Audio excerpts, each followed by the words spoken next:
మనకి ఇప్పుడు బాగా ఒక న్యూస్ అయితే బాగా వైరల్ అవుతుంది భయ్య. అదేంటంటే గౌతమ్ గంభీర్ రిషబ్ పంత్ కెరీర్ని ఎండ్ చేద్దామని చూస్తున్నాడు అని చెప్పేసి ఒక న్యూస్ బాగా స్ప్రెడ్ అవుతుంది. అయితే మరి దీనికి రీజన్ ఏంటంటే అంతకుముందు బోర్డర్ గవాస్కర్ ట్రోఫీ జరిగింది కదా. సో దాంట్లో సిడ్నీ టెస్ట్లో గౌతమ్ గంభీర్ రిషబ్ పంత్ని పక్కన పెడదామని చూశాడంట. కానీ అక్కడ రోహిత్ శర్మ బయట తప్పుకోవడం వల్ల సో మరి రిషబ్ పంత్ని ఆడిచ్చారు అని చెప్పేసి ఒక న్యూస్ బాగా బయటకు వచ్చిందనమాట ఇప్పుడు.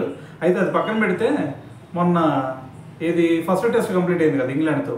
ఈ ఇంగ్లాండ్తో జరిగిన ఫస్ట్ టెస్ట్లో రిషబ్ పంత్ 2 ఇన్నింగ్స్లో కూడా సెంచరీ కొట్టాడు. అయితే ఈ 2 సెంచరీలు కొట్టిన తర్వాత మరి ప్రెస్ కాన్ఫరెన్స్లో ఒక క్వశ్చన్ ఎదురైంది. మరి పంత్ 2 సెంచరీలు కొట్టాడు కదా, దీని గురించి మీరేమనుకుంటున్నారంటే ఇక్కడ రిషబ్ పంత్ ఒకటే కొట్టలేదు, మిగతా 3 ప్లేయర్స్ కూడా కొట్టారు. సో మొత్తం దీంట్లో 5 సెంచరీలు వచ్చినాయి, అది గుర్తుపెట్టుకోండి అన్నాడు. అయితే ఇది చూసిన తర్వాత అరే రిషబ్ పంత్ని కొంచెం సపోర్ట్ చేయాల్సింది పోయి మంచిగా ఆడాడు అనాల్సింది పోయి మిగతా 3 కూడా పర్ఫామ్ చేశారు, అది కూడా గుర్తుపెట్టుకుంటూ అంటున్నాడు ఏంది అని చెప్పేసి ఇప్పుడు ఇంకా కొంతమంది కామెంట్లు మొదలు పెట్టారు. అంటే ఇక్కడ రిషబ్ పంత్ కెరీర్ కూడా ఎండ్ చేద్దామని చూస్తున్నాడు గౌతమ్ గంభీర్ అని చెప్పి. అయితే దీని గురించి నా పర్సనల్ ఒపీనియన్ చెప్పాలంటే ఎప్పుడైనా గౌతమ్ గంభీర్ ఒకటే ఆలోచిస్తాడు, క్రెడిట్ అనేది ఒక్క పర్సన్కి మాత్రం ఇవ్వకూడదు.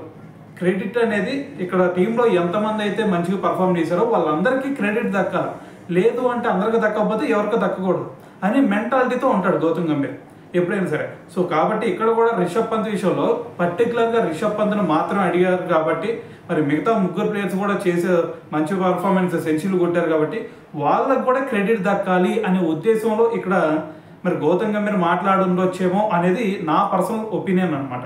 సో మరి దీని గురించి మీరేమనుకుంటున్నారు అనేది కూడా తెలియాలి కదా. సో కింద కామెంట్ చేయండి.